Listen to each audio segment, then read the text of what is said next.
오늘 함께 예배를 드리시는 모든 성도님들에게 하나님의 평강이 충만하시기를 우리 주 예수 그리스도의 이름으로 축원합니다.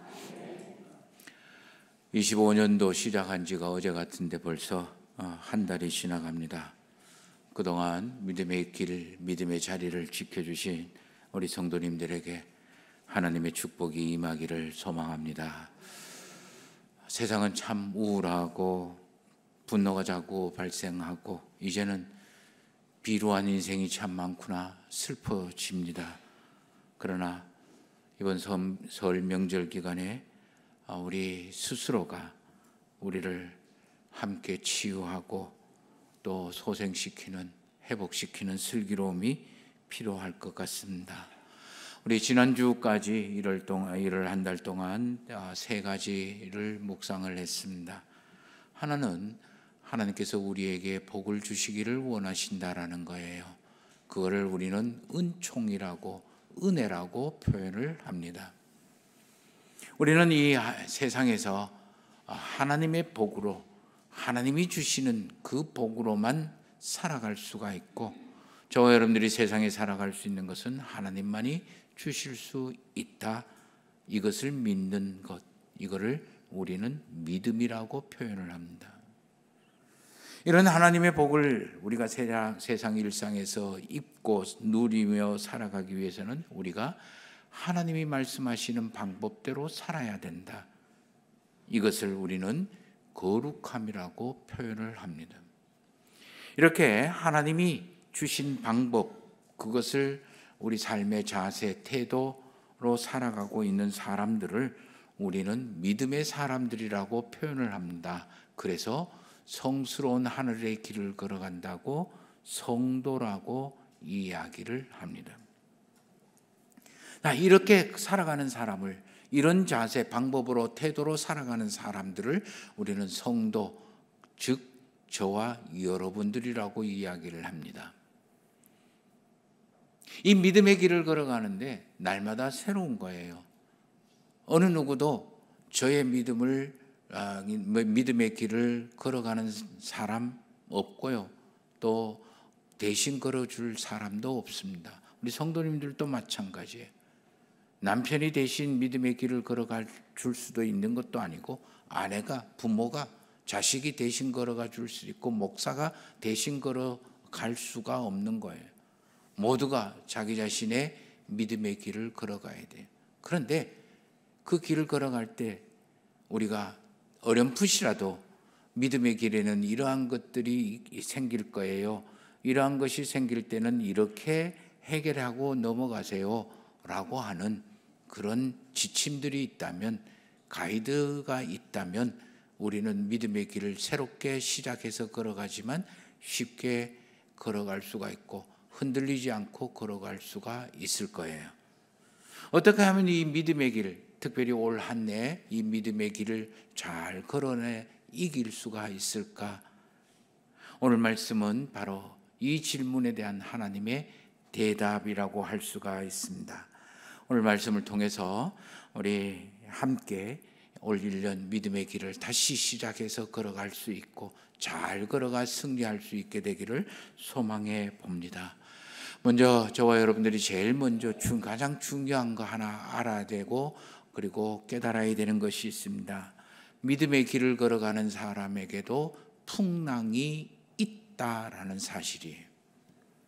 오늘 성경을 보시기를 바랍니다. 신약 성경 마가복음 4장 35절에서 37절까지 말씀입니다. 그날 저물 때에 제자들에게 이르시되 우리가 저편으로 건너가자 하시니 그들이 무리를 떠나 예수를 배에 계신 그대로 모시고 가매 다른 배들도 함께 가더니 큰 광풍이 일어나며 물결이 배에 부딪혀 들어와 배에 가득하게 되었다. 이렇게 이야기를 합니다. 예수님께서 제자들에게 말씀하십니다. 35절 말씀, 제자들에게 이르시되 우리가 저편으로 건너가자라고 이야기합니다. 예수님이 말씀하시고 제자들은 그냥 저편으로 건너가는 거예요. 제자들이 나 이리로 건너갈래요 라고 해서 지멋대로 간 게 아니라 예수님이 말씀하셨기 때문에 말씀을 듣고 믿고 따라서 순종하는 그런 상태인 거죠. 저와 여러분들도 올 1년 동안 예수님께서 말씀을 하십니다. 나와 함께 동행하고 나의 방법대로 한번 살아봐라.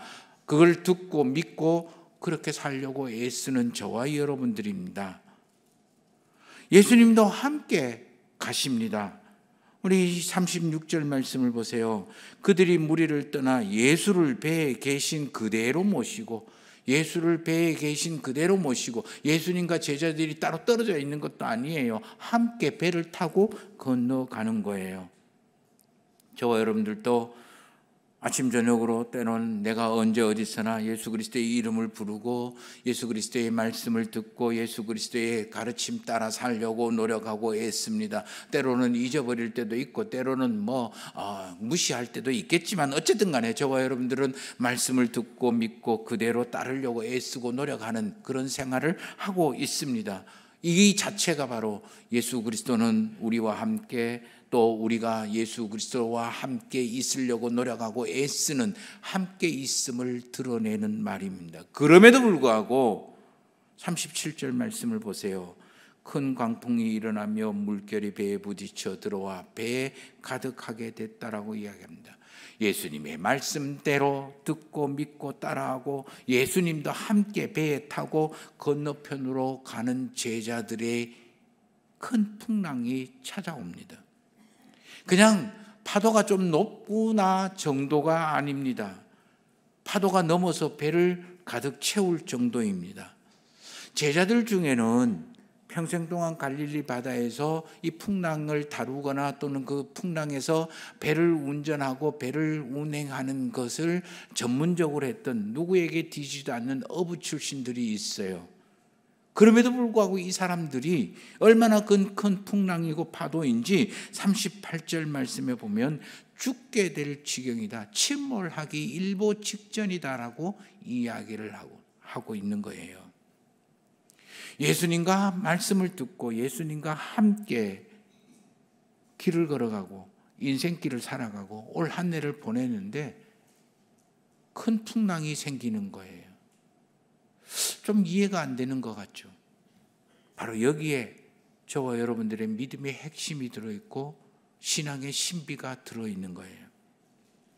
저와 여러분들은 너무너무 힘이 들어요. 너무너무 아파요. 너무너무 괴로워요. 너무너무 무거워요. 그래서 이것 좀 어떻게 여기서 나를 구원해 주세요. 꺼내 주세요. 그래서 예수 그리스도를 믿는 경우가 많이 있습니다. 그러면 예수님께서 그 풍랑, 그 아픔, 괴로움, 무거움으로부터 나를 건져내 주시고 그래서 평안하게 하고 형통하게 하고 이제는 꽃길만 걸어가게 만드시는 그분이 예수 그리스도이다. 맞습니다. 그러나 그게 전부가 아니라는 거예요. 가만 보면 저와 여러분들이 세상살이는 나이가 많든 적든 많이 배우고 또 반대로 많이 배우지 못했든 부자가 되든 가난한 사람이든 건강한 사람이든 어디 몸에 아픔을 가지고 있는 질병을 가지고 있는 사람이든 다 풍랑을 인생에서는 만난다. 풍랑 없는 인생 딱 한 사람이에요. 죽은 사람.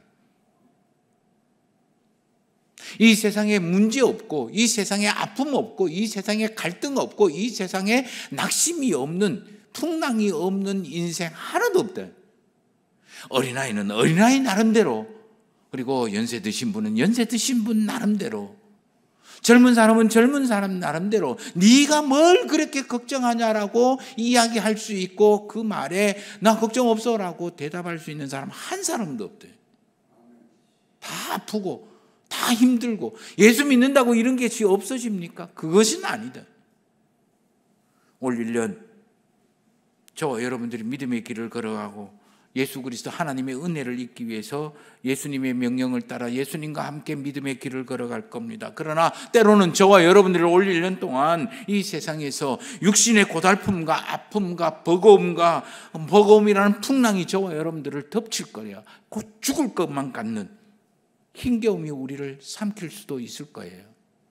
때로는 올 1년 저와 여러분들의 세상살이 속에서 우리의 마음의 무거움과 힘겨움과 복잡함과 시끄러움과 속 시끄럽고 그래서 어딘가 천지만지 도망가 버리고 포기하고 그만두고 싶은 그런 마음의 풍랑이 저와 여러분들을 덮칠 수도 있을 거예요. 때로는 올 1년 동안 저와 여러분들의 영혼이 피곤과 그리고 회의와 갈등과 의심의 풍랑에 빠져서 믿음의 길을 중단하거나 포기하거나 회피하거나 아이고 뭐 믿어봐야 아무런 소용이 없고 기도해봐야 별 내인데 뭐 별 도움이 없고 꼭 이런 거 해야 돼? 라고 하는 예수님이 함께 있지만 아무런 반응도 없고 주무시는 것 같은 침묵의 풍랑 속에서 우리가 빠져들 수도 있을 거예요. 그러나 신앙생활이라고 하는 것, 믿음을 가진 사람이라고 하는 것은요, 이런 풍랑이 없는 상태를 이야기하는 것이 아니라 이런 풍랑이 있어도 흔들리지 않고 포기하지 아니하고 주저하지 아니하고 멈추지 아니하고 그것을 넘어서 나가는 것, 막힌 담을 뛰어넘고 살아가는 것, 그게 믿음이라는 힘이에요. 좋고 편할 때는 유혹이라는 풍랑이 우리를 휘감을 거고, 반대로 힘들고 어렵고 괴로울 때는 위협이라는 풍랑이 우리를 집어삼키려고 덮칠 거예요. 그러나 믿음이라는 것은 이런 풍랑을 이기게 하고 풍랑이 문제가 되지 않게 하고 풍랑을 통제하고 막힌 담을 뛰어넘고 적군 속을 달릴 수 있는 하늘의 지혜와 권능과 권세가 바로 믿음인 거예요. 우리 힘으로 감당할 수 없기 때문에 풍랑이라고 이야기를 하는 거예요. 제자들이 이거는 우리가 해결할 수 있어. 그러면 그걸 뭐 풍랑에 걱정할 이유가 없죠. 그걸 감당하지 못하니까 그걸 풍랑이라고 이야기해요. 올 1년 동안 저와 여러분들이 믿음의 길을 걸어갈 때 우리가 감당하지 못할 그런 문제들이 우리 육신에, 우리 마음에, 우리의 영혼에, 우리의 가정에, 손으로 하는 모든 일에 이 교회에서 경험할 수도 있을 거다. 그때 하늘의 지혜와 권능과 권세만이 우리를 승리하게 만들 거다. 그러면 어떻게 하면 될까요? 38절과 39절 말씀을 보십시다. 예수께서는 고물에서 베개를 베고 주무시더니 제자들이 깨우며 이르되 선생님이여 우리가 죽게 된 것을 돌보지 아니하시나이까 하니 예수께서 깨어 바람을 꾸짖으시며 바다더러 이르시되 잠잠하라 고요하라 하시니 바람이 그치고 아주 잔잔해졌다라고 이야기를 합니다. 바로 예수 그리스도를 깨우고 예수 그리스도에게 요청하는 거예요. 그래서 예수 그리스도를 깨우라. 이게 저와 여러분들이 하늘의 지혜와 권세와 그리고 권능을 공급받을 수 있는 유일한 방법이에요. 오늘 예수님의 명령 따라 예수님과 함께 가는 믿음의 길에서 풍랑을 만나면 두 부류의 반응들이 나오는 거예요. 하나는 오늘 본문 말씀에 나오는 제자들의 반응이에요. 오늘 본문 말씀에 깨운다라는 말이 두 번이 나와요. 자세히 보시기를 바랍니다. 우리 38절 말씀, 예수께서는 고물에서 베개를 베고 주무시더니 제자들이 깨우며, 제자들이 예수님을 깨우는 거예요. 그러니까 39절 말씀에 예수께서 깨어서 바람을 꾸짖으시고 바다더러 이르시되 잠잠하라 고요하라. 예수님께서 일어나신 거예요. 먼저 제자들이 예수님을 깨운다라는 것과 예수님이 깨어나셨다라는 말과 비슷한 말인 것 같지만 원어상으로 보면 엄연히 다른 말이고 미묘한 차이가 있어요. 제자들이 예수님을 깨운다라는 이 말은 일어나게 한다, 주의를 끈다, 관심을 갖게 만든다, 보게 만든다, 깨닫게 만든다, 알아차리게 만든다, 이런 의미로 사용되어지는 깨우는 말이에요. 일종의 일깨우는 거죠. 나 여기 있어요. 나 좀 봐주세요. 뭐 이런 의미예요. 여리고성에 예수님께서 제자들과 함께 여리고성으로 들어갑니다. 그때 그 남에서부터 안진뱅이요 소경이었던 소경 바디메오가 예수님이 지나가신다라는 소리를 듣고 나사렛 예수여 나를 불쌍히 여기소서라고 외칩니다. 많은 사람들이 제자들이 그 소리에 묻혀버리고 제자들의 소리에 묻혀버리고 그래서 제자들이 조용해라 시끄럽다 이렇게 이야기하자 이 소경 거지 바디메오가 더 큰 소리로 예수님에게 외칩니다. 그러자 예수님께서 지나가던 발걸음을 멈추어서서 소경 거지 바디메오에게 나옵니다. 바로 그렇게 지나가지 못하도록 머물러 서게 만드는 것, 그것을 깨운다라고 이야기를 하는 거예요. 제자들이 예수를 깨우는 그런 단어예요. 야이로의 딸을 고치려고 예수님께서 야이로의 집으로, 해당장 야이로의 집으로 가십니다. 그 길에 군중들이 서로 밀고 잡아당기고 하는 그 사이에 뒤에서 한 12년 혈우병을 앓던 이 사람이 뒤에 가서 예수님의 옷자락을 살짝 만지는 거예요. 그래서 예수님께서 뒤를 돌아보면서만 누가 내 옷자락에 손을 댔느냐? 그게 깨우는 거예요. 그러면 예수님께서 그 제자들이 깨운 그 요청한 일깨우는 주의를 끄는 그런 상태에서 요청을 받고 예수님께서 머물러 서시고 돌아보시고 그 이야기를 들으시는 것. 그게 뒤에 나오는 39절에 예수님께서 깨어라는 말이에요. 이런 반응을 하는 사람이 한 사람이 있고 반대되는 반응을 하는 사람이 있어요. 불평하고 원망하고 분노하고 짜증을 내며 궁시렁거리는 사람입니다. 예수님 말씀대로 했더니만 내 사는 게 더 힘들어져서 이게 뭐야?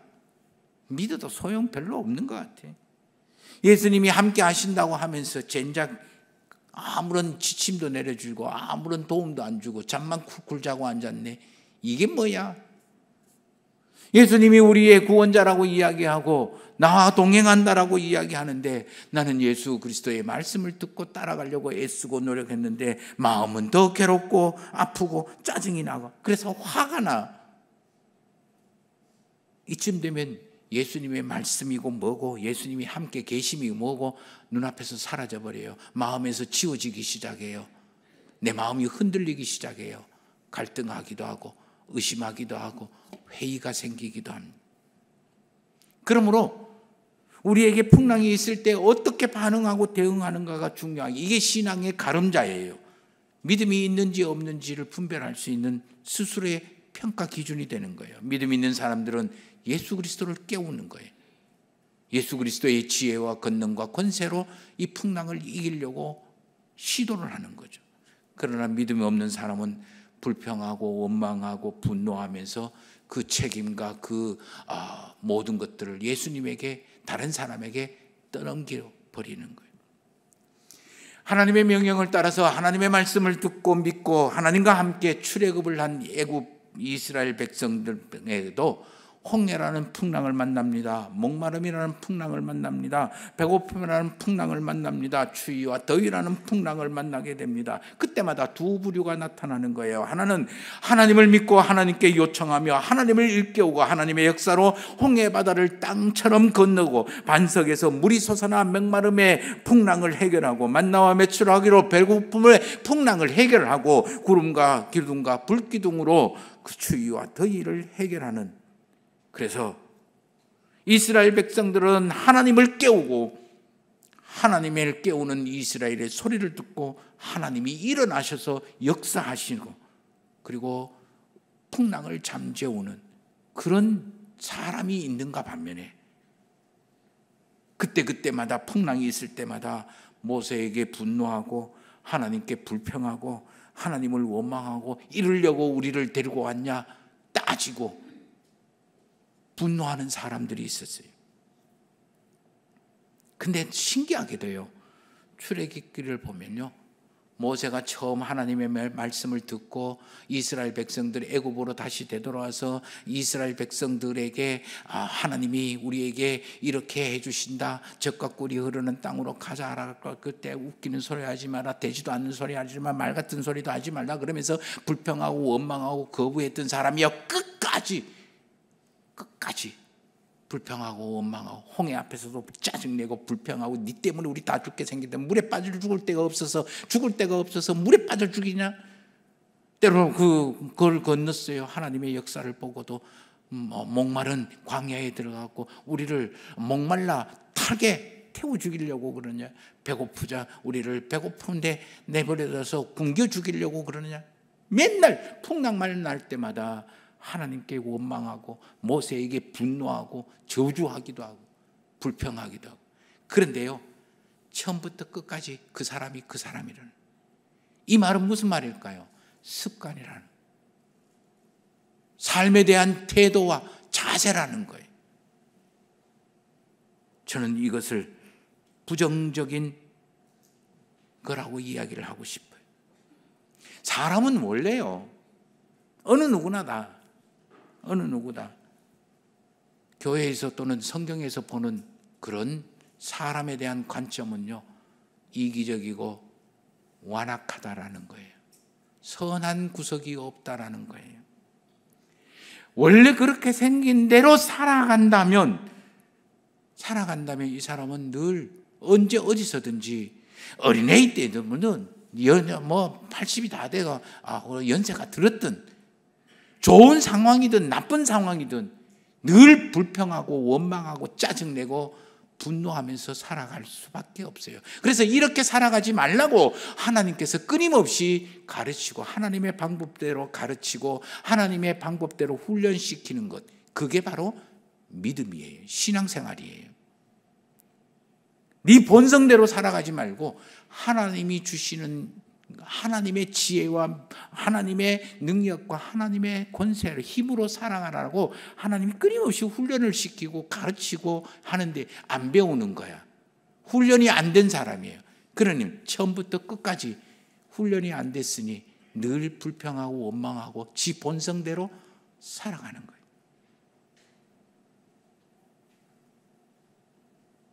몇 번 말씀을 드렸습니다.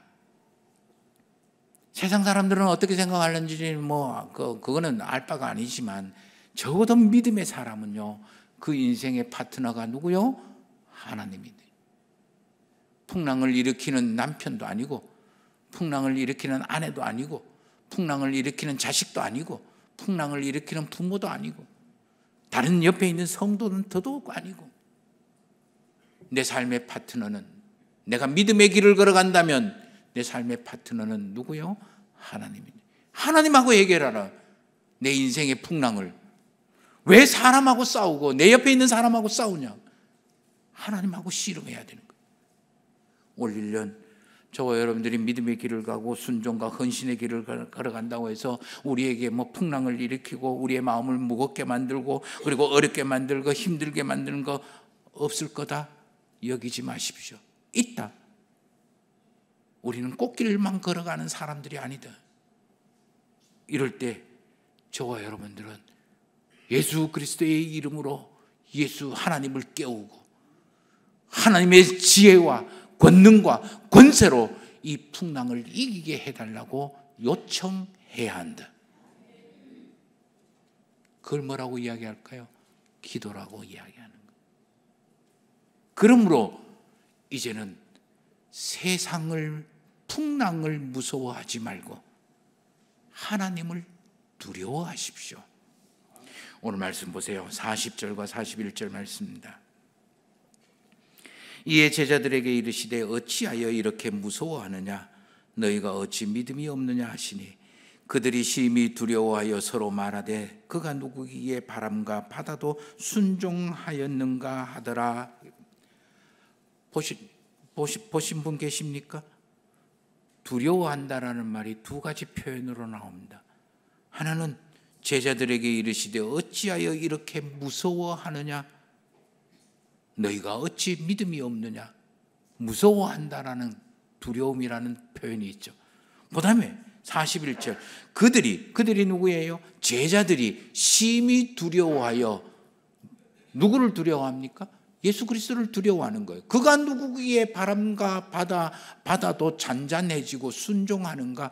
예수 그리스도에 대한 두려움이에요. 하나는 예수님이 제자들에게 하신 어찌하여 무서워하느냐, 영어로 보면 어찌하여 두려워하느냐라고 이야기합니다. 제자들이 풍랑으로 인해 이 두려움, 무서움이라는 것은 근심하고 걱정하고 염려하고 불안해하고 무기력한 것으로 인한 무서움이에요. 내 속에서부터 나오는 걱정과 근심 때문에 생기는 불안이에요. 이것을 가지고 예수님은 믿음이 없다 이렇게 표현을 하는 거예요. 또 하나는 제자들이 바다와 바람을 잠잠케 하고 고요케 하고 다스리는 예수님을 보고 심히 두려워했다라고 하는 거예요. 이 두려움은 예수님의 놀라운 힘과 권능에 대한 경외감이에요. 놀람이에요. 이게 뭐야? 하나님의 권능과 권세 앞에 내 자신의 왜소함과 자기 자신의 나약함으로 인하여 생기는 경외감이 이 두 번째 나오는 두려움의 본래 의미예요.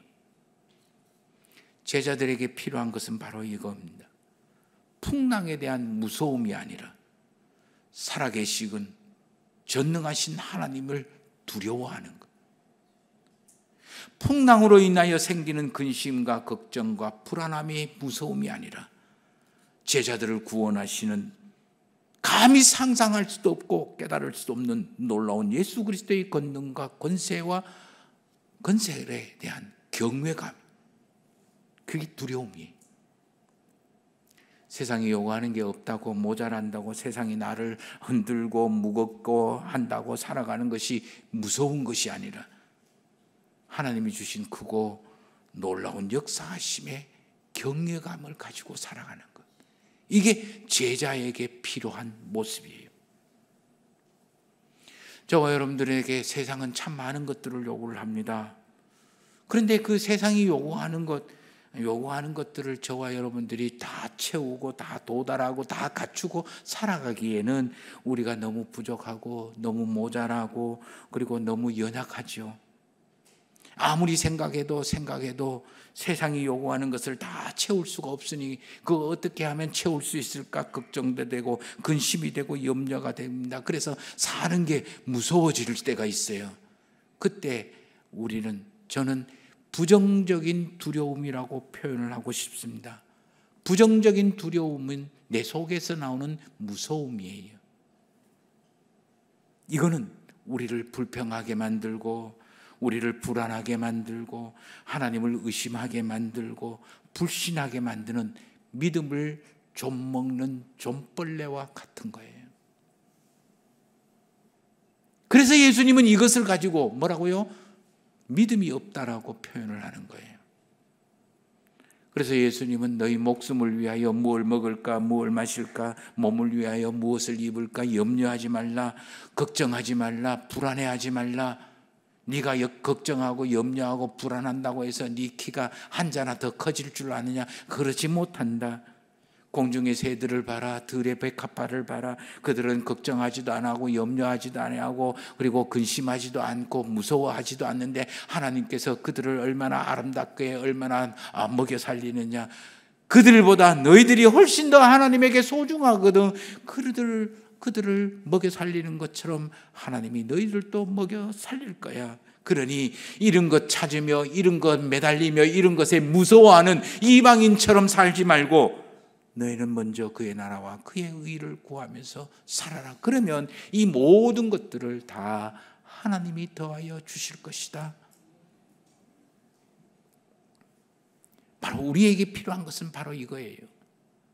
살아계신 예수 그리스도의 지혜와 권능과 권세에 대한 경외감이, 이게 우리를 풍랑에서 살아내게 하고 살아있게 만들고 그리고 살아가게 만드는 하늘의 능력이에요.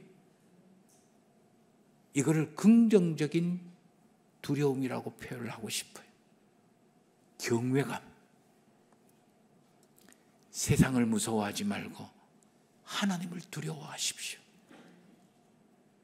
그때 하나님께서 저와 여러분들은 세상에서 만나는 풍랑을 이길 수 있는 지혜와 뛰어넘을 수 있는 능력과 그리고 견딜 수 있는 힘을 공급해 주시는 거예요.